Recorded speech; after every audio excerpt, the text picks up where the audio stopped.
중국 시인 이태백은 어려서부터 천재로 알려진 사람이었습니다. 글을 읽고 학문을 하고 또 시를 짓고 뭐 하는 것들을 굉장히 힘들어했습니다. 그래서 포기하려고 했답니다. 그래서 한 번은 지경이 공부 집어치우자 하면서 귀향을 하던 중에 한 노파를 만났는데 머리는 하얗고 허리는 굽은 아주 진짜 파파 할머니였습니다. 그 노파가 쇠절굽 공이를 힘들게 돌판에 갈고 있는 것을 보게 되었습니다. 그래서 묻습니다. 할머니, 연세 드신 분이 왜 이렇게 무거운 쇠절굽 공이를 갖고 계신가요? 그랬더니 이걸 갈아서 바늘을 하나 만들라고. 아니, 이렇게 연세 드신 분이 이 공이가 바늘이 되려면 한 10년은 걸리겠지. 난 그때까진 살 거야. 내 목적을 이룰 때까지 말이야. 이태백은 그 길로 다시 돌아가 학문에 전념하여서 참으로 큰 학문적 성과와 천지 소리를 듣는 시인이 되었다고 합니다. 세상을 살다 보면 사람들은 누구나가 다 하여야 할 일이 있습니다. 어린 아기 적에는 그저 잘 먹고 잘 싸고 잘 자고 하는 것이 건강하고 그 아이의 사명입니다. 예. 그 어떤 사람들은 그 뭐 사명이라고까지 생각해 보세요. 그게 단순한 일 같지만 걔가 잘 안 먹고 잠도 못 자고 그래서 맨날 울고 병들어서 맨날 병 왔다 갔다 하고 한번 해보세요. 여러분, 그거 건강하고 잘 먹고 잘 사는 아이가 그렇게 부럽고 그게 얼마나 자기의 몫을 다하는 일인지를 알게 됩니다. 조금 더 크면 그냥 무조건 장난감 갖고 노는 거 좋아하게 되죠. 그게 아이들입니다. 친구들 만나는 거 좋아하고 놀기 좋아하고 뭐 어쩌고저쩌고 합니다. 세상이 온통 놀잇감이기 때문이죠. 그러다 이제 학교를 가면 공부라는 것을 하게 되죠. 처음엔 또 쉬웠다가 나중에 점점 어려워지면 이거는 무슨 소리를 하는 건지, 흰 거는 종이고 검은 건 글씨인지 뭐 그렇게 되고 나중에는 무슨 말을 하는지도 모르죠. 예, 지적 차이가 확 나타나는 거죠. 그러다 이제 대학을 가서 학문을 하기 시작하면 이게 학문은 할 사람이 따로 있구나 하는 것도 또 알게 됩니다. 그래서 아주 공부머리가 있는 사람이 있고 공부머리가 없구나 하는 것도 깨닫게 되는 거죠. 그래서 난 대학 졸업하고 빨리 취직하고 돈 벌고 직장 다녀야겠다 뭐 그런 사람도 생기는 거죠. 사실 우리나라는 너무 많이 대학을 가죠. 대학을 갈 필요가 있는 사람들은 사실 전 인구의 한 20-30% 정도라고 저는 봐요. 그 이상은 대학을 갈 필요가 없는 사람들이에요. 그냥 기술을 배우고 장인이 되고 장사를 배우고 하면 되는데 굳이 장사할 사람들이 대학을 가서 장사에 대해서 뭐 뾰족히 배우는 것 같지도 않은데 그러고 다른 기술들도 마찬가지죠. 그러니까 그러면서 저희가 돼요. 그러다가 이제 또 결혼하고 직장 다니고 자식을 키우면서 잘 또 그 인생의 전성기를 보내다가 아이들이 시집 장가가고 이제 노년의 단계에 들어서면 그때는 뭐 일을 벌이는 게 문제가 아니라 정신도 건강, 몸도 건강 뭐 이렇게 잘 여생을 사는 것이 또 노년 생활의 적입니다. 잘 또 그거를 또 노년 생활에 적응하지 못하고 그냥 마음은 이팔 청춘이니까 젊은 사람처럼 똑같이 운동하다 맨날 다치고 또 너무 위험한 데 갔다가 또 쓰러지고 그래서 넘어져 갖고 뭐 깨지고 뇌진탕 당하고 뭐 이런 일들도 얼마든지 많이 생겨요. 그러니까 그 나이대별로 그 하여야 할 일들이 있다는 것이죠. 저는 오늘 이 본문 말씀을 보면서 예수님께 묻습니다. 사도들이 주님 앞에 우리에게 믿음을 더 가소서. 그러니까 우리에게 믿음 좀 더 주세요. 이런 거죠. 그랬더니 주님께서 너희들한테 겨자씨 하나만한 믿음이 있다면 이 뽕나무대로 뿌리가 뽑혀 바다에 심기를 하셨을 것이다. 또 다른 성경에는 또 그게 나오죠. 이 산을 들어 저리로 옮길 것이 겨자씨만한 믿음이다. 가끔 성지순례를 갔다 오는 분들이 이렇게 왜 책 갈피 있죠? 종이에다가 이렇게 코팅해갖고 그걸 이제 나눠줘요. 근데 겨자씨가 정말 얼마나 적으냐면 우리 들깨나 참깨보다 더 작으면 작아지 절대로 크지 않아요. 그 깨라는 것이 굉장히 조그맣거든요. 이 겨자씨라는 게. 그래서 깨보다도 작아요. 근데 그 겨자씨 하나만한 믿음이 있다면 이라는 조건절을 달았죠. 그러면은 그 뽕나무는 얼마나 커요. 그 뽕나무가 뿌리가 뽑혀 바다에 심겨질 것이다 이렇게 말하는 거죠. 그러니 그것이 너희가 가져야 될 믿음의 자세라는 거죠. 우리에게 한마디로 말씀하면 겨자씨만한 믿음만 있으면 충분하다. 그게 말하는 거예요. 우리의 믿음이 겨자씨만하지 못하다는 거예요. 왜 그럴까요? 교회에서는 나는 장로네, 나는 권사네, 집사네, 나는 이 교회 창립 멤버네, 우리는 2대에 걸친 뭐 3대에 걸친 신자 집안이네, 뭐 그런데 정작 뭔가 믿음이 필요하고 희생이 필요하고 봉사가 필요할 때 안 나서는 사람이 있어요. 그건 아니라는 거죠. 그 겨자씨만한 믿음이 없는 거예요. 여러분, 좀 믿음이 정말 겨자씨만하냐 산만하냐 그 비유의 말씀이죠. 어떻게 믿음을 그렇게 질량화하겠어요. 그러나 질량화할 수도 없고 할 필요도 없지만 믿음이 있느냐 없느냐는 드러날 때가 오는 법이잖아요. 예를 들면 일제강점기 때나 6.25 때 정말 우리의 생명을 걸고 믿음을 믿어야 하는 경우가 왔었잖아요. 그것을 지켜낸 분들이 있잖아요. 근데 그분들이 유명해지고 뭐 성자처럼 대우를 받는 까닭이 무엇이겠어요? 안 그랬던 사람이 부지기수였다라는 거죠.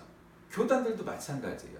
어느 교단은 죽기까지 신사참배를 안 하다가 끝까지 신사참배를 반대해갖고 교단이 문을 닫고 교단 참배를 안 한 교단으로 역사에 기록된 교단이 있지만 대부분의 교단들은 신사참배하고 그 현실에 타협했지요. 예, 그것이 사실이에요. 6.25 때 공산당이 들어와서 총뿌리를 들이대고 너 예수 안 믿을게 성경에다 침 뱉어라 하면은 뱉고 간 사람이 대부분이었는데 안 뱉고 간 사람들은 소수였어요. 그게 사실이에요. 그러니까 거기서 믿음이 드러나는 거예요. 평상시엔 몰라요. 아니 온전한 뭐 저긴데 믿음 있는 척 얼마든지 누구는 못하겠어요? 따지고 헌금 남보다 10배 100배 있으면 왜 못하겠어요? 봉사 주일날 특별히 갈 데도 없는데 예배 드린다는 봉사 왜 못하겠어요? 집에 가서 텔레비전 보고 두루누 있느니 교회에서 열심히 봉사하면서 야 저분은 믿음이 좋아 주일날 예배만 드리는데 끝나지 않냐고 야 이 부서에서 저 부서에서 봉사를 하는 야 저분은 빨리 장로님이 돼야 돼 저분은 빨리 권사님이 돼야 돼 왜 그런 얘기 못 듣겠어요? 그 정도는 누구나 할 수 있죠. 그건 믿음의 믿자도 되지 못하는 거라 이거예요. 그럼 진짜 믿음이 뭐냐? 그거에 대해서 말씀하시고 진짜 믿음은 뭐며 진짜 성도는 누구며 그 성도는 어떻게 해야 되느냐 그 비유로 말씀하세요. 어떻게 말씀했냐면 성경은 이런 얘기죠. 야 너희들 종이 있지? 종이 밭에서 종일 일하다가 들어왔어. 그러면 그 종이 밭에서 힘들게 들어왔으니까 야 너 밥 먹어야지 하고 내가 미리 밥을 준비해서 주는 사람 있느냐? 아니다. 그러면 그 사람이 같이 밥을 먹느냐? 아니다. 내가 먼저 밥을 먹고 그 종은 오히려 뒤에 남은 음식들로 밥을 먹는 게 종의 할 일이다. 왜 이런 말씀하셨어요? 그러니 나는 그리스도 난 예수 그리스도니까 내가 먼저 밥 먹고 나머지 찌꺼기를 너희들이 먹어 이 얘기를 하시려고 했던 거겠어요? 그거 아니에요. 이 말의 목적이 뭐겠어요? 종들의 일상을 얘기했죠. 종된 자세란 어떤 거냐? 밖에 나가서 열심히 밭일을 하고 돌아와서도 주인이 먹을 음식을 열심히 준비해서 먼저 먹게 하고 그리고 먹는 것. 즉 주인을 섬기는 자세, 태도, 요즘 말로 애티튜드가 그것이 종의 참된 모습이라는 거죠. 너희는 어떠냐?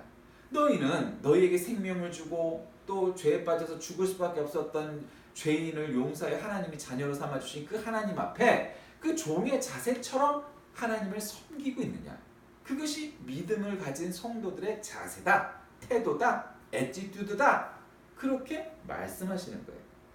그러니까 그렇게 해도 주인이 종한테 야, 너 오늘 정말 수고가 많았고 나 밥 먹는 동안 기다리느라고 배고프고 힘들었지? 그렇게 얘기 안 해도 종은 된다는 거예요. 그러니까 우리는 기도할 때 보세요. 대부분 한국 신자들이 어떤 식의 기도를 주로 많이 해요? 이런 거죠. 새벽 기도 열심히 나와서 철야나 심야기도 나와서 뭐 주일날 나와서 예배 때마다 어떤 기도예요? 하나님 내가 하나님을 이렇게 열심히 잘 믿었으니 우리 자식은 대학에 꼭 들어가게 해주세요. 내가 이렇게 열심히 신앙생활하니 우리 남편 사업이 아주 대박나게 해주세요. 우리는 이렇게 열심히 신앙생활하니 우리는 암도 안 걸리고 100살까지 팔팔하게 살다가 하나님 나라 갈 수 있게 해주세요.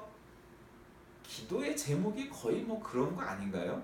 그거보다 더 유치하려면 하나님 우리 집 지금은 24평짜리밖에 못 사는데 꼭 물질 축복받아서 48평짜리 살게 해주세요. 하나님 우리 자동차가 지금은 1600cc짜리인데 남들처럼 떡보란 듯이 외제차 타고 다니게 해주세요. 이런 것이 기도의 제목이 되고 기도의 대화가 되고 기도의 목적이 되고 믿음의 최종 목표가 될 만한 것들이냐 하는 거예요. 그게 기도거리가 되느냐 이 말이에요. 사실은 후자나 전자나 다 사실은 마찬가지예요. 그건 기도거리도 안 된다는 거예요. 그럼 진짜 기도거리, 다시 말씀드리면 신자가 돼서 해야 할 일, 신자가 돼서 기도해야 할 것, 그게 뭐겠어요? 그거는요, 하나님의 마음에 핀트를 맞추는 거예요. 하나님의 마음에 주파수를 맞추는 거예요. 여러분 무전기를 써보셨어요? 뭐 군대에서나 어디서나? 주파수가 안 맞으면 통화가 안 돼요. 주파수를 맞춰야 돼요. 근데 하나님의 주파수라는 거는 어떤 거에 가 있느냐면 사람을 사랑하는 거예요. 그래서 어떤 영혼이라도 그 영혼이 사람들 보기에 무시받고 차별받고 우습게 여김을 받을 만한 사람일지라도 하나님은 세상 잘난 놈이든 못난 놈이든 관계없이 모든 사람이 동등하게 동일하게 귀하다는 거예요. 사람은 그 마음을 알기 어렵죠. 그거를 쫓아가기도 어렵죠. 그걸 어떻게 이해하겠어요? 세상에 어떻게 차별이 없겠어요? 세상은 차별이 많은 사회예요. 인간들은 다 차별해요. 동등하게 대우한다는 것을 그냥 우리 마음속에서 상상할 뿐이지 그렇게 생각하고 그렇게 판단하고 사는 사람은 없어요. 아, 나는 부자니까 야, 너는 월급을 300만 원도 못 벌지? 야, 나는 한 달에 3천만 원 벌어. 얼마나 잘난 척을 해요. 지가 하나님인 것처럼 하죠. 야, 나는 자동차가 외제차 타. 너는 경차 타는 놈이 어디 감히 나한테 말이야 앞지르기라고 끼어들기라고 그래. 건방지게. 야, 나는 아파트를 70평짜리 살아. 30평짜리 사는 네가 그게 사람이냐? 돼지우리지? 말을 안 해도 아니 사실은 말을 하면서도 아주 대놓고 차별을 해. 우리도 마찬가지. 뭔가 좀 서양 사람을 보면 저 사람은 잘 사는 나라에서 온 것 같아서 친절해. 근데 동남아나 흑인들이 우리한테 다가와서 말을 걸거나 부탁을 하거나 뭐 도움을 요청하면 괜히 무시를 해요. 아니 그 사람들이 뭐 우리한테 무시받을 일이 뭐가 있어요? 못 사는 나라에서 왔으니까요? 피부색이 진하니까요? 무시받아야 될 이유가 없어요. 백인이나 흑인이나 동남아 사람이나 다 똑같아요. 어떤 장애인한테서 도움을 요청해요. 나 바빠서 지금. 그럼 그 사람의 도움을 왜 우리가 거절해요? 왜 우리가 모든 사람을 동등하게 생각하지 않아요? 그러기가 어려운 거예요. 모든 사람은 다 차별해. 고향이 이러니까, 학벌이 이러니까, 재산이 이러니까, 아이 저거. 그게 도대체 우리 성도들에게 가능한 일이냐? 자, 그러면 예수님은 도대체 이 말씀을 통해서 우리에게 깨우치는 것이 뭐냐? 첫 번째로는 이 사도들의 제자들의 영적 혈압 부족함을 갖다가 깨우치게 해주시려고 한 거라고 봅니다. 그건 뭐예요? 여러분, 우리는 우리의 부족함을 아는 것도 있지만 사실은 우리가 뭐가 부족한지 모르죠. 근데 이 제자들이 영적 혈압이 있었던 사람들이에요. 그 영적 혈압이 뭘까요? 이런 거잖아요. 지금 제자들은요, 자기 생업을 다 포기하고 무슨 월급, 뭐 사대보험 보장, 뭐 노후연금 보장, 뭐 이런 거를 내걸고 지금 예수님을 쫓아온 사람들이 아니에요. 나름 이 인간적으로 보면 이 사람들은 자기의 가족들도 버려두고 자기의 생업도 내팽개치고 예수님이 내가 하나님의 아들이다 이러니까 오 하나님이시래. 그리고 쫓아나온 거예요. 근데 다 보니까 가만히 3년 동안 쫓아다녀 보니까 예수님이 조금 있으면 왕이 돼갖고 예루살렘을 입성하시고 막 이럴 것 같았는데 그 집보다 별 날 것 없는 삶을 사시는 거예요. 옷도 달랑 한 벌 입고 뭐 먹을 거 있으면 먼저 드시지도 않고 배고픈 사람 먼저 주고 찾아다녀도 좀 부잣집에 가서 머무시면 우리도 대접을 따라서 잘 받을 텐데 부잣집은 잘 안 가시고 맨 길거리에서 병드는 사람, 남들이 차별하는 사람, 인간 구실도 못할 거라고 남들한테 손가락질 받는 사람 그런 사람들을 주로 만나고 다녀. 그리고 좀 잘난 사람 만나면 좀 더 겸손하게 말씀하시면서 그 말씀이 맞죠? 좀 인간적인 수사, 외교적인 수사를 하면서 좀 친하게 지내면 저 사람이 헌금도, 도네이션도 많이 해줄 것 같은데 그런 사람들 보면 오히려 야단을 쳐. 건방진 놈은 네가 율법을 알긴 뭐를 알아 뭐 이러면서 한마디로 큰 소리 빵빵 치면서 욕쟁이 아저씨가 되는 거예요. 그러니 잘난 놈들한테 조금 잘 보이면 좀 몸이 편할 텐데 왜 그거는 안 하고 오히려 못난 놈들한테는 그렇게 잘하네. 이런 생각을 하고 있었거든요.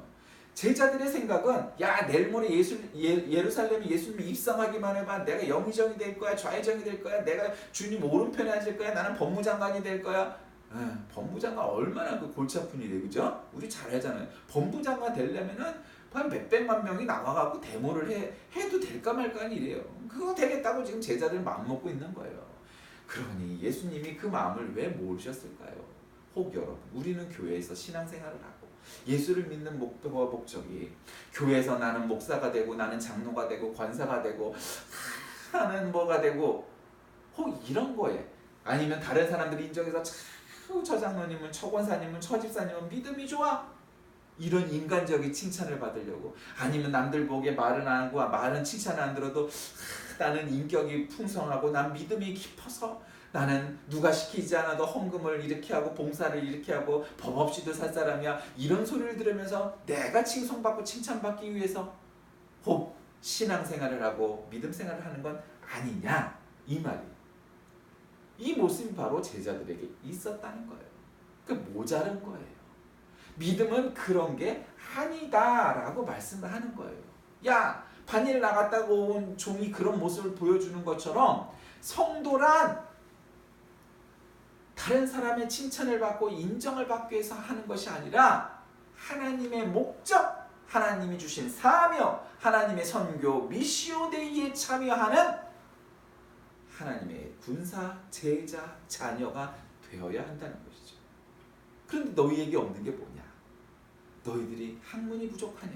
너희들이 재산이 부족하냐? 뭐 다른 게 부족한 게 아니고 너희에게 부족한 건 단 하나, 그건 믿음인데 그 믿음도 어마어마한 태산 같은 믿음 이런 걸 바란 게 아니라 겨자씨만한 믿음이 없다. 왜 굳이 겨자씨만한 믿음이라고 했을까요? 정말 제자들이 그 정도의 믿음도 없었을까요? 남들에 비해서? 그건 아닐 거예요. 그래도 예수님이 선택하셨을 땐 저게 지금 저 모양 저 꼴이라도 저게 믿음이 들어가면은 저게 제대로 내 옆에서 배우면 많이 배운 사람 바리새인 사두개인들보다 나을 거야 라는 확신이 있으셨을 거예요. 가능성에 대한. 그러니까 그 제자들을 선택하셨을 거라고요. 그런데 그 제자들을 뽑아놓고 지금 제자들에게 너희들한 겨자씨만한 믿음이 없어 라고 말씀을 하시는 거예요. 그러니까 참 이 제자들이라는 게 아니 우리를 뽑을 때는 언제시고 왜 저런 말씀을 하실까 저렇게 센 말씀을 하실까 그런 거예요. 그러니까 제자들은 나름 인간적으로 생각해서 낮은 단계로 법 없이 살 사람 나의 인격은 저거 해서 이 가난한 예수님이라도 나는 쫓아다닐 만한 나의 마음의 도량이 있어. 지금 그 정도에서 크게 벗어나지 않는다는 거예요. 믿음이 있어도 나는 이 가난을 나는 몇 년은 버틸 수 있어. 나는 조금 가난해도 뭐 나는 조금 저거 힘들어도 예수님 따라다닐 만한 믿음은 나에게 있어. 이 정도까지의 믿음이 있었다는 거예요. 한마디로 말하면. 근데 그거는 겨자씨만한 믿음도 안 된다는 거예요. 여러분 다시 말씀드리면 믿음은 그렇게 겨자씨나 태산같이 분량으로 질량으로 뭐 부피로 표현할 수가 없는 거잖아요. 그거는 그냥 비유일 뿐이에요. 그런데 왜 그 비유를 말씀하셨을까? 믿음은 본질이어야 되는 거예요. 본질이어야 되는 거예요. 그거는 크기로 질량을 잴 수가 없어요. 근데 너희들이 믿음이 잘못된 건 한마디로 틀린 건 뭐냐? 나의 생명을 바쳐 사람을 구하려고 하는 예수 그리스도 하나님의 마음처럼 너희도 그런 마음이 있느냐? 아니라는 거예요. 내가 희생되어서 한 생명을 구원할 만한 사명이 있느냐? 너희들은 아직 그 단계가 안 되었고 그래서 너희 믿음은 아직 제대로 된 믿음이 아니라는 거예요. 단계가 아니라는 거예요. 수준이 아니라는 거예요. 예수님처럼 마음을 먹고 살지 않고 있다는 거예요. 요즘 우리가 선교 많이 가죠. 어떤 분들은 단기 선교도 가고요. 어떤 사람은 직업적으로 가기도 하고 어떤 분들은 은퇴하고 나서 노년을 거기 가서 봉사한다고 가요. 혹 우리는 재산이 있으니까 혹 우리는 배운 게 있으니까 남들한테 칭찬받으려고 저 장로님은 저 권사님은 은퇴하고 나서 남들 가지 않는 저 오지 가서 정말 여생을 들이면서 선교를 하려고 가라는 칭찬을 받고 나의 믿음을 보여주기 위해서 가려는 것은 아니냐 하는 거예요. 지금 그 정도의 믿음은 사도들도 있고 우리 모두에게도 있어요. 먹고 사는 거 지장 없고 저기 하면 아우 이 복잡하고 맨날 싸움만 하는 우리 교회를 떠나서 가서 대우도 받고 봉사도 하고 하나님도 기뻐하시는 그 정도 일에 내가 여생을 좀 보내야지 라는 정도의 믿음은 우리 거의 대부분의 사람에게 있는 수준의 믿음이라는 거예요. 그런데 지금 주님이 이 말씀하시는 까닭은 지금 우리가 하여야 할 일은 그 정도의 믿음과 그 정도의 실천으로 가능한 일이 아니라는 거예요. 차원이 다르다는 거예요. 그거는 예수를 믿든지 안 믿든지 그건 아무나 할 수 있는 일이에요. 누구나 해도 될 수 있고 누구나 가능한 일이라는 거예요. 그런데 정작 하나님께서 우리에게 주신 사명이란 그런 게 아니라는 거예요. 성도의 삶은 그런 게 아니라는 거예요. 그럼 그게 뭐예요? 좀 봐라. 종이 그렇게 힘들고 들어와서 밥도 해주고 또 주인이 밥 먹을 때까지 기다렸다가 나중에 먹는데 칭찬을 받든? 그렇지 않다는 거예요. 성도란 마치 그런 거예요. 여러분 군대 가서 군인이 아침 6시에 일어나서 저녁에 10시인가 잘 때까지 잠시도 누워있지를 못해요. 여러분 집에 있으면 맨날 누워있죠. 자식들이 보통 어떻게 있어요? 맨날 침대 가서 다 누워있죠. 그러니까 요즘 애들은 왜 앉지 않고 다 누워있냐? 다 노인네들이 그러잖아요. 근데 군대 가서 제일 힘든 것 중에 하나가 뭐냐면 누울 수가 없어요. 자는 시간 빼고 누울 수가 없어요. 그러니까 힘든 거예요. 뭐 정신적으로 힘들고 뭐가 힘들고 뭐 규칙적으로 하는 것도 힘들고 다 힘든데 등을 댈 수가 없어 바닥에다가. 그게 힘들어. 그런데 그것보다 더 힘든 거는 싸움이 나고 전쟁이 나면요 전쟁의 군인은 투입이 돼요. 그래서 보병은 다 가서 총알바지를 해야 되는 거예요. 그러면 전쟁에서 죽었으니까 너희는 나라를 위해서 정말 큰 희생을 했다고 그렇게 국가가 얘기하겠어요? 다른 사람이 얘기했어요? 아니에요. 그건 군인의 사명이에요. 죽어도 할 수 없는 거예요. 모든 군인이 죽는 것도 아니고 전쟁도 일어날 확률도 별로 없지만 그러나 만약 전쟁이 나면 죽음으로써 나라를 지키는 것, 그 사명을 감당하는 게 군인이에요. 마치 성도란 그런 거예요. 지금은 전쟁이 안 일어난 평화 시기처럼 보이니까 우리의 목숨을 걸 필요까지는 없어요. 그런데 마치 전쟁이 나면 나가서 싸우다가 죽어도 그것이 당연한 사명의 군인의 할 일인 것처럼 사명인 것처럼 우리 성도도 영적 전쟁이 일어나고 우리의 목숨을 걸 만한 상황이 왔을 때 걸 수 있느냐 말이에요. 지금은 평화로우니까 예 아멘 제가 여기 있나이다 저를 보내소서 라고 말을 할 수 있을지는 모르지만 진정으로 그러한 전쟁과 같은 상황이 왔을 때 우리의 목숨을 걸고 목숨을 내놓고 주님의 일에 전도와 선교에 하나님 나라 확장에 뛰어들 만한 그런 군인의 사명과 같은 일이 우리에게 있겠느냐, 그런 믿음이 있겠느냐, 그거를 말씀하십니다. 제자들에게 너희는 아직 그 단계가 아니고 그 사명이 없고 너희들은 그럴 만한 수준의 믿음이 없다. 그게 너희야 하여야 할 일이다. 너희들이 지금 환자를 보면 뻘떡뻘떡 일으켜 세우고 죽은 사람을 살려내고 지금 그게 중요한 게 아니다. 심지어는 내가 한 것도 그거는 별로 중요한 게 아니다. 정작 중요한 일은 사람들을 한 사람이라도 더 하나님을 믿고 구원받은 하나님의 자녀로 삼는 게 세상에서 가장 중요한 일이다. 우리가 정말 그런 사명감을 갖고 살아가고 있는 거예요. 여러분, 지금 이 대목은 예수님께서 10명의 문둥병자를 치료해 주셨으나 다시 돌아와서 감사를 드린 자는 사마리아 출신 문둥병자, 요즘은 한센병이라고 그러는데 성경에 문둥병자로 되어 있으니까 어쨌든 고쳐야 되겠죠. 어쨌든 그 한 사람뿐이었어요. 근데 그 사마리아 한센병자, 문둥병자는 감사할 줄 알았기 때문에 육체적인 병 고침에서 끝난 게 아니라 더불어 무엇을 봤어요? 영적인 구원의 은혜를, 은총을 받을 수 있었어요. 성도들은 구원의 은혜를 날마다 감사해야 돼요. 그래서 내가 구원받은 것은 내가 믿음이 있어서가 아니라 오직 하나님의 은혜로 구원받았다라는 이런 전적 불가항력적 하나님의 은혜가 우리에게 임했음을 고백하고 믿고 감사하고 살아가는 거예요. 매일매일을 말이죠. 그것이 성도예요. 그것이 믿음이에요. 문둥병자를 갖다가 낫게 하고 죽은 자를 살게 뻘떡뻘떡 세우는 것이 믿음과 뭐가 아니라 매일매일 감사하고 계십니까? 매일매일 행복해 하십니까? 매일매일 하나님이 기뻐하시는 일을 하려고 노력하고 살고 계십니까? 그것이 우리에게 주어진 하여야 할 일입니다. 말씀을 정리합니다.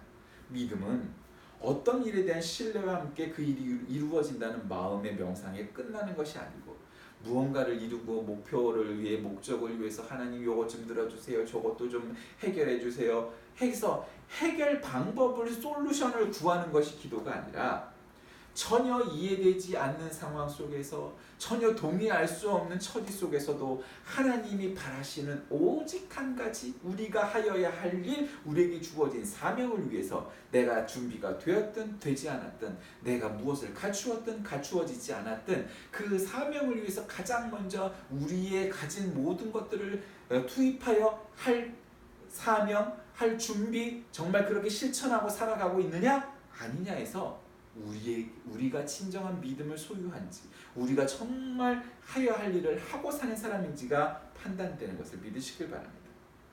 우리는 오늘 본문을 통해서 성도들이 어떻게 사람을 대해야 하는가를 배우게 되고, 어떤 여건에 처했든지 다른 형제들을 실족시켜서는 안 된다는 것을 알게 되고, 늘 교회 속에서 사람들이 이기주의 혹은 개인주의가 만연하고, 내가 높아지고 내가 칭찬받는 일에는 익숙해지지만 남을 칭찬하고 정말로 그렇게 하나님께서 인정할 만한 믿음을 가진 사람으로 내가 살아가고 있는 것인지 한번 생각해보고, 각성하고 덕을 세우고 사명을 위하여 목숨을 걸 만한 믿음이 우리에게 있는지 생각하여 오늘 우리에게 주어진 사명, 우리가 하여야 할 일 감당하고 있는지 그렇지 않은지 한번 생각해보시는 하루가 되기를 주의 이름으로 간절히 기도드립니다.